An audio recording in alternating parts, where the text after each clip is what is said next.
You're listening to the newest episode of Life Equals Choices, Choices Equal Life, with your host, Kim Olver. Hi, this is Kim Olver, and today I have a very special guest that's going to be talking with me and with you about the psychology of success. His name is Dr. Nasrollah Navid, and his friends call him Nasty. That's what I call him. He's been my friend now for, about a year and a half, and I'm really excited to listen to what he has to say. He's a very accomplished physician from Iran. He's a businessman. He's now in the United States doing a residency in psychiatry. So he's going to talk with us today, like I said, about the psychology of success. Thank you for joining us. Good evening. Thank you for inviting me to your amazing program. I know that choice theory, we're going to talk about it.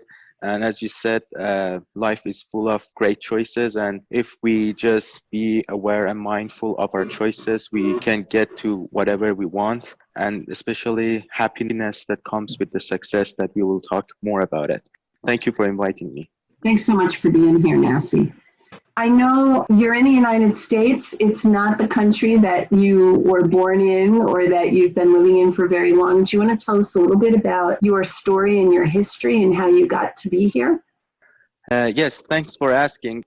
Everything in my life was working very fine and life was very good until the age of 14. I grew up in a very loving and tight-knit family. In Middle East, there's a lot of collective culture, and I lived with my extended family in one apartment building. Like my grandmother was the first floor, we were the second floor, and all my other aunts were on other floors. And I was growing up with 10, 12 of my cousins. And we had the best of times together. And everything was fine until the age of 14 when I lost my dad, teenager. Everybody came to me and said that you are the man of the house. And as I didn't know what it means, what it entails, but I stood up to the challenge like after 4 or 5 months, and I started working to help my mom making the ends meet and studying diligently at the same time to make my family proud and my dad's memory proud, And I got to the best medical school in Iran, Tehran Medical School. And I went there and I finished up with a combined joint program, MD and PH. I got the Master of Public Health at the same time. Before my dad died, he had a business, and just 1 year prior, he went bankrupt. So he left us with a huge amount of debt. My mom took it till the end of medical school, but she couldn't retire. So I didn't go to residency in Iran. I went into business while doing some evening shift at addiction withdrawal clinic. So to depict when you know the psychology of success, when you know what other people that have gone through the same amount of hardships and the same amount of challenges, and they came out strong, they came out accomplished, they came out fulfilled. When you study those, which I studied, no matter what life throws at you, you can get back on your feet and start all over again. So I entered business world and I got an MBA on the way. I bootstrapped 3 companies for myself, and I was a consultant to 22 other companies in 5 years. In 2015, I won the green card lottery for the US. So I came here and I started from scratch. I took the USMLE exams, and again, I went through 2 years of preparing for myself for getting into a psychiatry residency, which I am now. But a very interesting story is the part that the afternoon after my classes, and one of my English teachers at that institute, I told him that I know English grammar, I know English vocabulary, but I cannot talk. I'm not fluent. I cannot speak fluently. And so he gave me some points, and besides he gave me set of tapes. We didn't have CD at the time. It was like 90 minutes the tapes. And I came home. He said, listen to this guy. He's very good. He's very fast. He talks very fast. But if you listen to him, if you jot down the words that you don't know and you grab the idea and you go and look at look up the words, go and again listen to it until, and as there's no coincidence in life, that guy was Tony Robbins. So at the age of 15, and you know what? I got my notebook and I was writing the listening to him. Like after 10 minutes, I was just so amazed and I was so into his words that I forgot that I was there to learn English. And he talked about whatever a human being has done. If you study them, if you ask questions about their life and whatever they've done, if you don't have any kind of whatever they've done, if you don't have any kind of disability to do the exact thing that they are doing, if you follow their path, if you follow their success principles that they're doing, you can get the amount of success that you can. And he introduced a book about Napoleon Hill, Think and Grow Rich, and that at that time, and he found like 17 principles that all those people had. And I studied studying the what we say psychology of success. Why psychology? Because psychology is all about describing, observing, and giving explanation for the behaviors that people have. And as we talk every day is a behavior, and behavior is a total behavior. It entails 4 parts, which is thinking, action, physiology, and feeling, which we have a direct control on the thinking and action part. So if we know what successful people think, how they think, what is different about their thinking process, how they think, what is different about their thinking process, and what they do, we can definitely get what they get. So that's the basis of psychology of success. So I started studying and reading and studying and reading. I really read every day. I was introduced to Jim Rohn, to Tony Robbins, to Dennis Waitley, and all those great people. And they talked about success principles. And as I said, these people have already studied high achievers and they come up with the success principles, and I follow them. And no matter what, is it in Iran or is it in the US, is it in medicine, is it in psychiatry, is it in business, no matter what, I know the success principles and we can talk about it. That's the basis of the talk that I want to discuss with you today. All right. I just want to get it straight. You said you have a master's in public health, you have an MBA, and you're a medical doctor. Yes. So, and my game in the US just started, I'm just getting psychiatry residency, and hopefully after that I get a fellowship. It's interesting, for psychiatry residency, they ask like, where do you see yourself in 5 years? And I don't know, because 5 years ago I was doing totally different, and now I'm in the US and my goals and my aspirations change over time. So it's interesting what life brings about all at the time. So you talked about success principles. It reminds me of the book by the same name, Success Principles. Have you read Jack Canfield's book? Yes. That was one of the first books I read when I started my business. And then, of course, there's Stephen Covey's 7 Habits of Highly Effective People. That was out in the 90s. And I remember when I read that book, I thought, this guy, Stephen Covey, I think he must know choice theory. Yes, I don't exactly. think no. But anyway, you've talked about these success principles. Can you give our list? Before you do that, I wanted to ask, just for the sake of our listeners, would you mind sharing how old you are? Because that's quite remarkable to me, your age and all the things you've accomplished up until this point.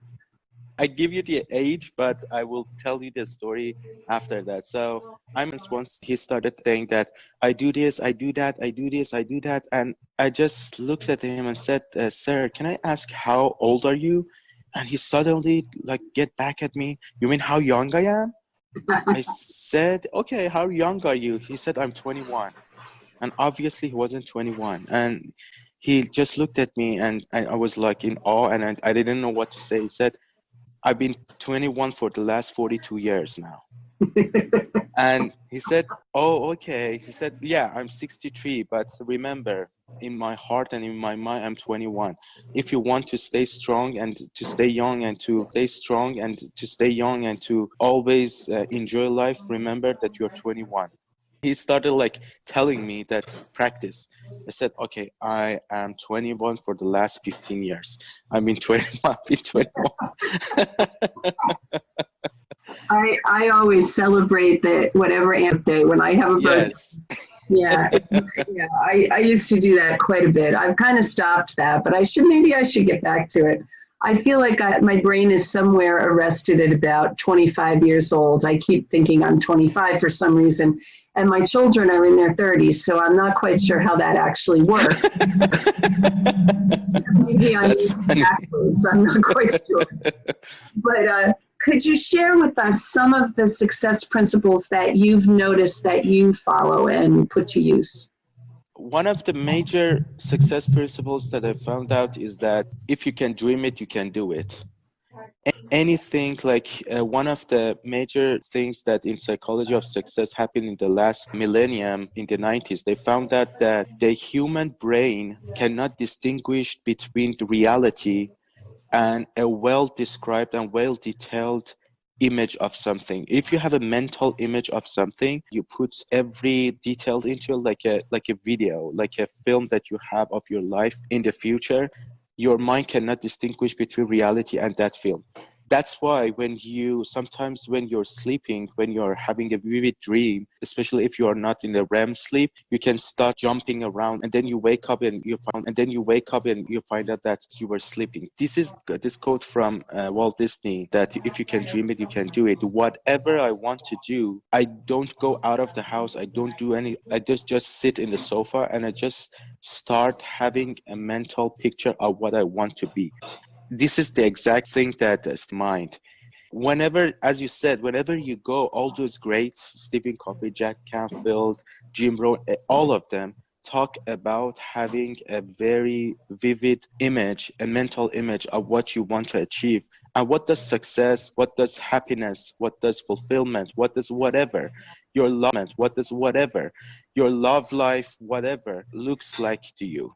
If you can see the exact images and the exact video, exact motion picture in your mind with great details, even the smell, even the sound, even the colors. If you have that quality picture happen to you, you can start having the new quality pictures in your mind and dream it based on the things that you always dreamed, based on the values that you have in life, based on all the aspirations that you have. And based on that mental image, you can start goal setting to change that dream to some tangible. You can jot down like whatever you want, whatever that happiness feels like to you, whatever the different factors that may get you there. And based on that goal setting, you can start planning the daily routine and to-do list.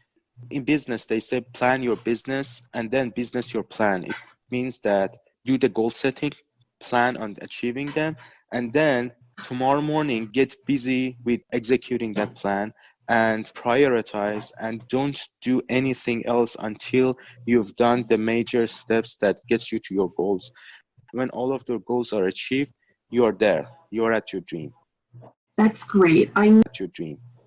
That's great. I know that I don't remember when it was that The Secret actually came out, but I know that there was this idea that if you could imagine it, it could just happen for you. And there wasn't a lot of talk about the actual goal setting and doing the work. I wonder what effective it would be to just sit on the sofa and dream about what you want to be without actually taking steps in that direction. Do you think that that's an effective way to build success? The thing about Secret is that it didn't talk about the steps and action and actually get into action. So I do that to actually get into action. So I do that to exactly know where I'm going. And from that mental image, I get the motivation. When I get the motivation, that's the fuel of my dreams, of the engine that I want to do. And so you get the fuel, you get the energy from your happy feeling, the good feeling that you get from your quality world. But the thing that gets you there is not sitting on the sofa, is going there and businessing your plan. Get busy with your plan and taking those steps. I've heard the expression plan your work and work your plan. Yes. It's like a similar expression Yes. when you're Yes. using. What are some goals that you've had that you have come to realize that you would like to share with us? One of the goals that I've always had is have a balanced life. one of the major points I've seen, like people in this contemporary world, that you have to find a niche in order to be successful and making good money and have a successful and happy life. But at the same time, to me, having a balanced life is the new success, and being happy is the new success. In Tao Te Ching, one of the oldest spiritual words in the world, it says there is no way, happiness is the way. One of the major goals of me is that being happy all the time. That is one of the distinctions between success and happiness, is that success sometimes is the external label that the society and the community puts on you based on the norms that is described in that special community. And usually it comes down to being successful with financial matters. As you know, we have a lot of rich, on the surface, successful people that they are not satisfied with their life. We've heard too many stories. We have a lot of rich people that they're happy at the same time. And on the other hand, we have so many happy people that they're not successful based on the social norms, that they're not rich, but they're happy with their family, with their love life.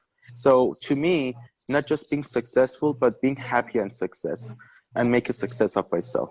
So that's my new goal. And it's always a challenge, a day-to-day challenge, that you have to be careful about needs that we talk about in choice theory. Especially for me, because I'm a power and significance kind of guy. So my highest need is power and significance. And as you said, that one of the major implication of that is education. Power, like that's why I have, as you said, like I try to get more degrees.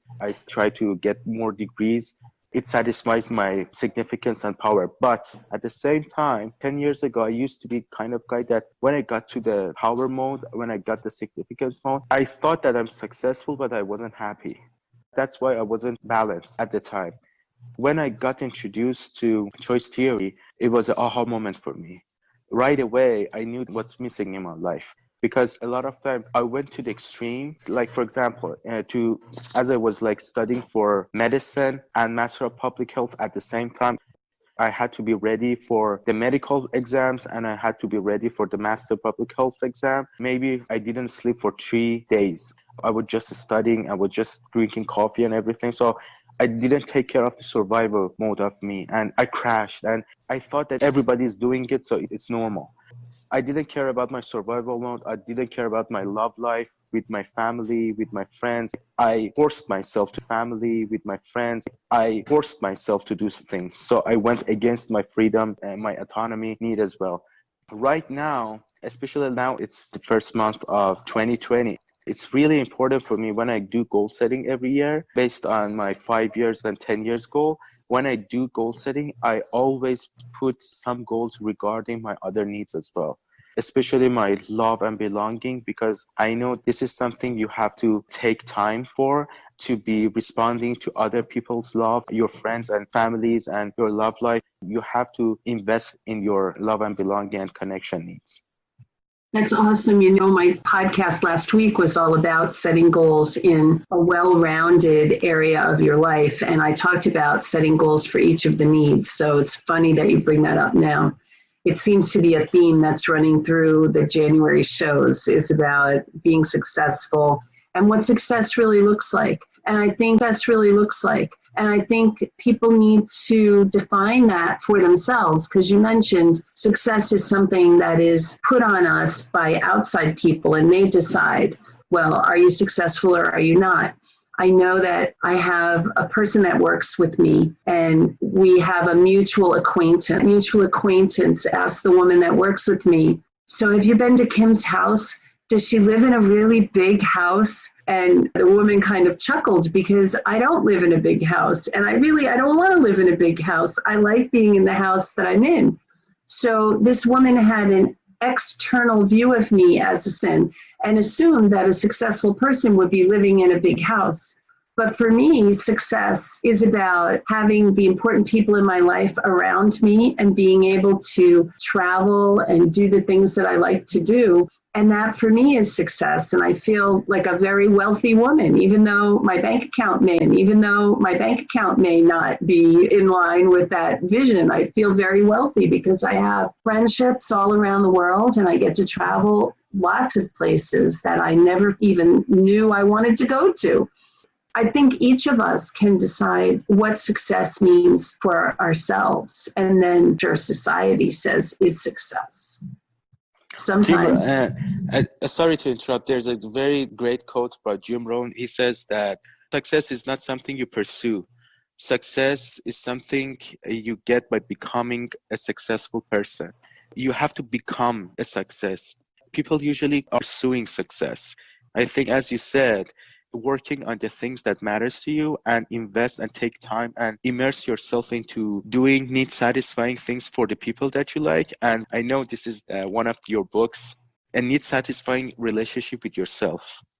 I think if you are a need satisfying person for yourself, if you are a need satisfying person for yourself, as you said, that you feel happy and successful right now in your life, it's not having a big house, it's those things that it's important to you.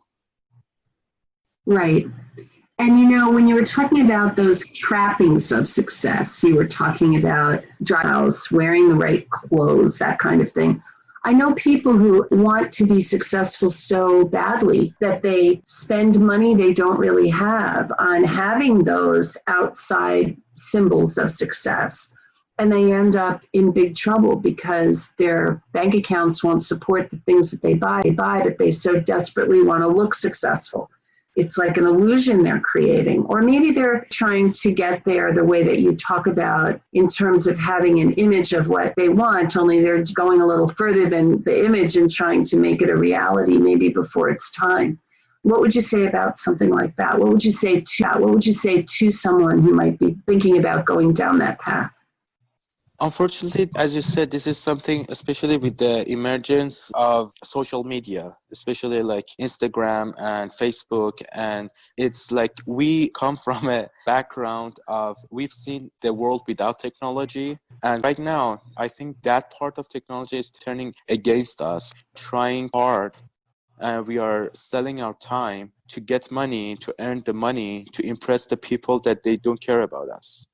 And we spend all those time that could be spent with the loved one or spent on a book, on a trip, on a good relationship, a 1 hour talk with a friend to earn money, to impress people that obviously they are busy on their own life as well. Once we get older, we just realize that it was, but everybody went their different path. And right now we are left alone looking back at the legacy that after 10 years, 20 years that we have right now in our life, and we are not content with that. I think teaching choice theory and especially talking about the 5 basic needs that we have and how to set goals and balance those goals based on that is really important in this, because in 80s and 2000, I think especially in the US, they took a lot of success principles and classes and conferences and making get rich quick schemes and everything that got people into sacrificing their time on just to get financial means to impress other people. But right now, I think the whole society is getting more mature, happy. Being happy and successful at the same time, that's a real task. Do you have a sense of something universal that creates happiness, or is that a very individual thing? I have a theory that all of us are connected to each other. Like we are all cells of one body. If you get one cell of my liver, in medicine we call that hepatocyte. If you look at that hepatocyte and we ask that hepatocyte, what do you do? It talks about I detoxify blood, blah, blah, blah. And if you say that, do you know Nasi? The cell says, who the hell is Nasi? and that cell doesn't know me. It's of the bottom of my feet. And they say, what do you do? It said, I don't know. We just go under so much pressure and then we come out and sometimes there is light, sometimes there is darkness. But we don't know. We don't know what's life philosophy and what are we doing here. He said, do you know Nasi? He said, who the hell is Nasi? He said, he's so appreciative of you. He said, he's so appreciative of you. You are the reason that he's going places and you're carrying him. That's the thing. I think all of us are different cells of one body. And as we see, like in illnesses, like in cancer, it takes just one human being to be selfish enough to say that I want all the success and all the resources of the world to damage the whole body and cause harm to the whole system. So I have this philosophy that success and happiness is not something that I can pursue for myself without people around me, my immediate family, my friends and my neighbors and my community and my society. And I've sensed that as long as I help to become a better person, I can lend a hand to help all those people around me to enjoy the success altogether. Because if you reach a level of success and happiness and the people that most matter to you, they are not successful, they are not happy, it doesn't make sense. You heard the saying that it's lonely at the top. If it's lonely, saying that it's lonely at the top. If it's lonely at the top, come down from the mountain and start looking for people and start taking those people with you to the mountain. I love that. So success isn't just about materialistic things. It's about finding joy in your life and sharing it with those people that are important to you. Back and paid forward. I really love the saying paid forward.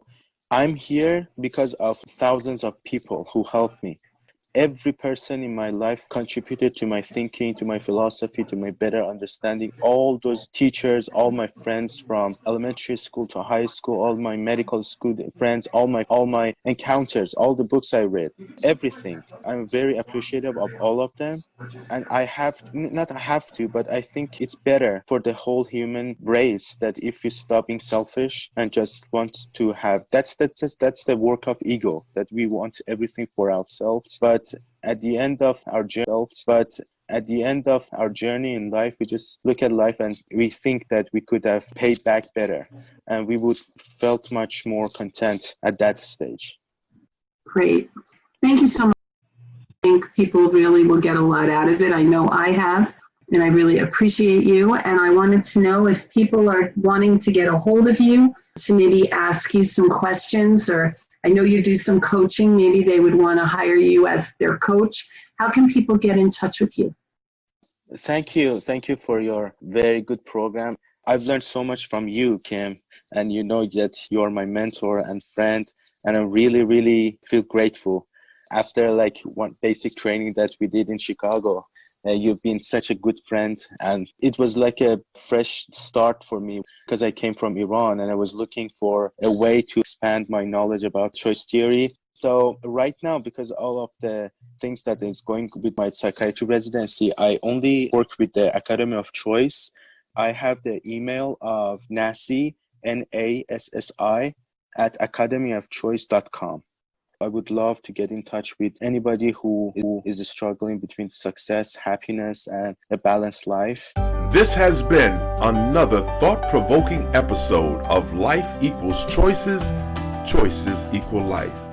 To listen to past episodes, please visit our website at www.therelationshipscenter.biz/podcast and remember to subscribe.